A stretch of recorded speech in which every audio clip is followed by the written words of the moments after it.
अमित शाह भागे भागे पहुंचे बंगाल। टीएमसी में मचा घमासान। राज्यसभा की 3 सीटों पर बड़ा खेल। क्या ममता बनर्जी ने चला 14 पन्नों का ब्रह्मास्त्र? शाह के ऑपरेशन 360 फंसा।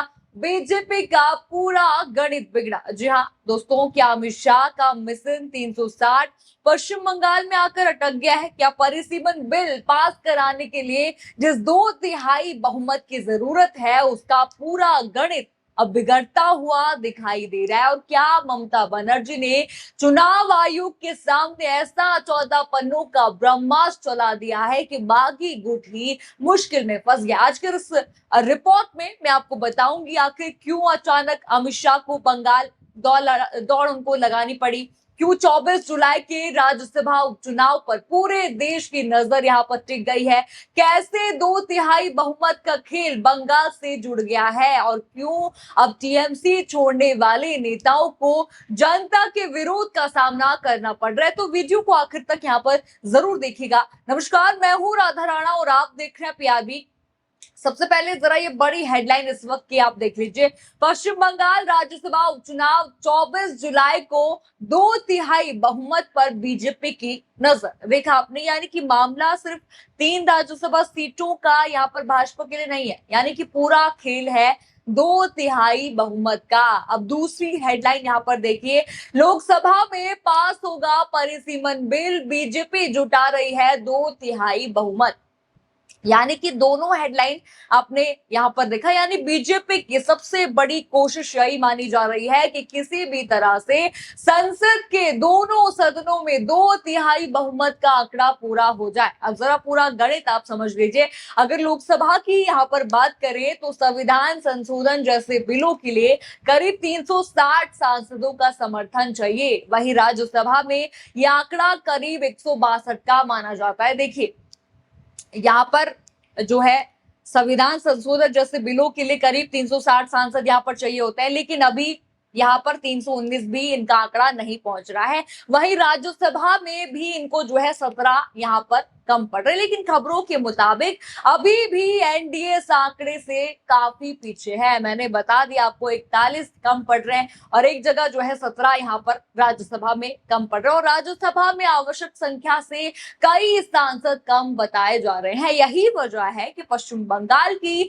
3 राज्यसभा सीटों को बेहद अहम माना जा रहा है। यानी एक तरफ 2/3 बहुमत की कोशिश है, दूसरी तरफ पश्चिम बंगाल में अचानक राज्यसभा उपचुनाव का ऐलान है, और इसी वजह से पूरे घटनाक्रम पर राजनीतिक नजरें टिक गई हैं। खासकर भाजपा यानी कि मोदी और शाह की नजरें यहीं पर टिक गई हैं कि चलिए यहीं से हम 2/3 बहुमत अपना उठा लेते हैं। अब सवाल यहाँ पर ये उठ रहा है कि जब अभी तक असल टीएमसी किसकी है, इस पर अंतिम फैसला अभी तक नहीं हुआ है, तो फिर उपचुनाव की प्रक्रिया इतनी तेजी से आखिर क्यों आगे बढ़ रही है? ऐसा क्या हो गया है? यही सवाल विपक्ष भी उठा रहा है, यही जनता भी यहाँ पर सवाल कर रही है। इसी बीच दावा किया जा रहा है कि टीएमसी के 3 राज्यसभा सांसदों के इस्तीफे के बाद इन सीटों पर चुनाव होंगे और बीजेपी इन्हें जीतकर अपना संख्या बल बढ़ाना चाहती है। देखिए, क्योंकि अगर ऐसा होता है तो राज्यसभा में बीजेपी की स्थिति और भी मजबूत हो सकती है। जरा नाम भी देख लीजिए आप स्क्रीन पर। 3 नाम यहाँ पर जो है वो दिए गए हैं। सुखेंदु शेखर राय है, सुष्मिता देव है, प्रकाश चिक, ये 3 नाम यहाँ पर हैं। यानी कि अगर ये 3 नाम गए तो ही यहाँ पर चुनाव होंगे। और देखिए, भाजपा के लिए यहाँ पर एक खेला यहाँ पर वो कर सकती है, लेकिन ये खेला अभी ममता करने नहीं देंगे। ये 3 नाम भले ही सामने आ रहे हो, लेकिन अभी तक कोई घोषणा यहाँ पर नहीं हुई है। लेकिन यहीं पर पूरा मामला फंसता हुआ भी भाजपा के लिए दिखाई दे रहा है। रिपोर्टों के मुताबिक बीजेपी के पास 2 सीटों का गणित तो मजबूत यहाँ पर माना जा रहा है, यानी कि 2 सीटें चलिए मजबूत यहाँ पर भाजपा के लिए है, लेकिन तीसरी सीट पर मामला आसान नहीं है। यहाँ पर ममता बनर्जी मामला खराब कर सकती है भाजपा का, क्योंकि अगर ममता बनर्जी पार्टी व्हिप जारी करती है तो बागी विधायकों के सामने भी कानूनी और राजनीतिक चुनौती खड़ी हो सकती है। यानी कि देखिए, ये बागी हर तरफ से बीजेपी का खेला बिगाड़ने में यहाँ पर लगे हुए हैं, जो कि देखिए ममता ये मौका क्यों ही छोड़ेंगे? तो वैसे साफ ही है, ये सीट बीजेपी को मिलना मुश्किल है। खैर ममता ये सीट छोड़ेंगी भी नहीं, क्यों ही वो व्हिप ऐसा नहीं करेंगी कि व्हिप वो ना दे। इसी भी सबसे बड़ी खबर एक और यहाँ पर सामने आती है, जरा ये हेडलाइन आप देखिए, बड़ी हेडलाइन ये इस वक्त की मानी जा रही है। दीदी ने कौन सा 14 पन्नों का चलाया ब्रह्मास्त्र, चुनाव आयोग ने मान ली टीएमसी की दलीलें तो बागी गुट मुश्किल में। हेडलाइन आपने यहाँ पर देखा, यहीं से पूरा खेल बदलता हुआ नजर आ रहा है। रिपोर्ट देखिए, रिपोर्ट के मुताबिक टीएमसी ने मुख्य चुनाव आयुक्त ज्ञानेश कुमार को 14 पन्नों का विस्तृत पत्र सौंपा है। इस पत्र में दावा किया गया है कि पार्टी की आधिकारिक कमान अब भी ममता बनर्जी के पास है। चुनाव आयोग को पहले भी इसकी जानकारी दी जा चुकी है। जिन नेताओं को पार्टी से निलंबित किया गया उन्हें अधिकृत प्रतिनिधि नहीं माना जा सकता। यानी कि अगर चुनाव आयोग इन दलीलों को स्वीकार करता है तो बागी गुट की स्थिति कमजोर पड़ सकती है। देख रहा, बागियों पर मुसीबत बनकर ममता यहाँ पर टूट पड़ी है 14 पन्नों का।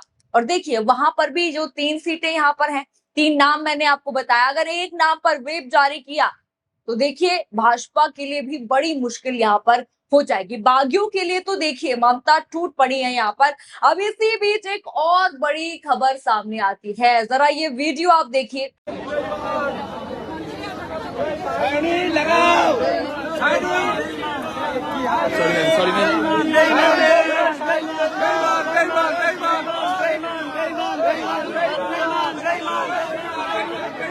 आपने वीडियो यहाँ पर देखा, वीडियो पे दिखाई देता है कि टीएमसी छोड़ने के बाद जब सैनी घोष अपने लोकसभा क्षेत्र पहुंची तो स्थानीय लोगों ने उनका विरोध किया। लोगों ने बेईमान बेईमान के नारे वहां पर लगाए। स्थिति ऐसी बनी कि उन्हें वापस गाड़ी में बैठकर निकलना पड़ा, भागना पड़ा वहां से। देखा आपने, वीडियो भी मैंने आपको दिखाया, यानी कि वीडियो में साफ दिखाई दे रहा है कि कम से कम वहां मौजूद जो लोग हैं, एक समूह है, साफ है, जनता में नाराजगी देखने को मिल रही है। यही वजह है कि अब सवाल उठ रहा है, अगर जनता का एक बड़ा वर्ग ही बागी नेताओं से नाराज है तो क्या उन्हें किसी दूसरी पार्टी में शामिल कराने से राजनीतिक फायदा होगा? यानी देखिए, यानी बीजेपी को कोई फायदा यहाँ पर नहीं मिलेगा, क्योंकि जनता का भरोसा इन बागियों से उठ चुका है। यही चर्चा अब बंगाल की राजनीति में तेज हो गई है, यानी कि 3 झटके यहाँ पर भाजपा को लगे। देखिए, पहला तो सैनी घोष का ये वीडियो जो है, और तीसरा जो है, दूसरा आप देखिए व्हिप अगर ममता बनर्जी ने जारी कर दिया, और तीसरा देखिए 14 पन्नों का जो यहाँ पर दिया गया है बागियों के लिए, ममता ने ब्रह्मास्त्र चला है, वो भी भाजपा के लिए बड़ा झटका यहाँ पर माना जा रहा है। उधर ममता बनर्जी लगातार ये दावा कर रही है कि वे पीछे हटने वाली नहीं। वहीं अमित शाह का बंगाल दौरा भी राजनीतिक हलकों में चर्चा का विषय बना हुआ है, क्योंकि अब 24 जुलाई के राज्यसभा उपचुनाव और उससे पहले चुनाव आयोग के फैसले पर सबकी नजरें यहाँ पर टिकी हुई है। खैर, आजकल मोदी जी के साथ अमित शाह के दौरे भी यहाँ पर लगातार बढ़ गए। खैर, आपको याद ही होगा नीतीश कुमार को मनाए जाना यहाँ पर पड़ा था मोदी शाह को। खबरें ये भी आ रही थी कि नीतीश नायडू नाराज हैं एनडीए से। नायडू की तो यहाँ तक अटकलें लगी थी कि जो है इंडिया गठबंधन में वो शामिल होने वाले, ये चर्चा भी आपको याद ही होगा तभी से ही शुरू हुई थी जब नायडू ने भरे मन से कांग्रेस नेता की तारीफ वहां पर कर दी थी। खैर, अभी तो ये अटकलें लगी है, लेकिन कब सच हो जाए ये किसी को नहीं पता। तभी तो मोदी शाह खेमे में हलचल बढ़ी हुई है, हर जगह भागे भागे पहुंचना उनको पड़ रहा है, क्योंकि आजकल उनके खिलाफ ही मुद्दे चल रहे हैं, हर प्रकार के हर दिन मुद्दे चल रहे हैं, तो सत्ता कहीं से तो बचानी है। इसीलिए जो है यहाँ भी शाह जो है भागे भागे बंगाल पहुंचे। यही पश्चिम बंगाल में भी हुआ। अब सबसे बड़ा सवाल यहाँ पर यही है, क्या बीजेपी पश्चिम बंगाल के जरिए अपना 2/3 बहुमत मजबूत कर पाएगी, या फिर ममता बनर्जी यहाँ पर खेला कर देंगी? क्योंकि 14 पन्नों का खेला तो वो पहले ही कर चुकी है, क्या दूसरा खेला भी यहाँ पर व्हिप का खेला भी वो करेंगी? आपको क्या लगता है? हमें कमेंट सेक्शन में अपनी राय जरूर बताइए। खबर आपको पसंद आई हो तो वीडियो को लाइक करें, शेयर करें, और चैनल को सब्सक्राइब करना बिल्कुल मत भूलिएगा, और बने रहिए पीआरबी के साथ। धन्यवाद।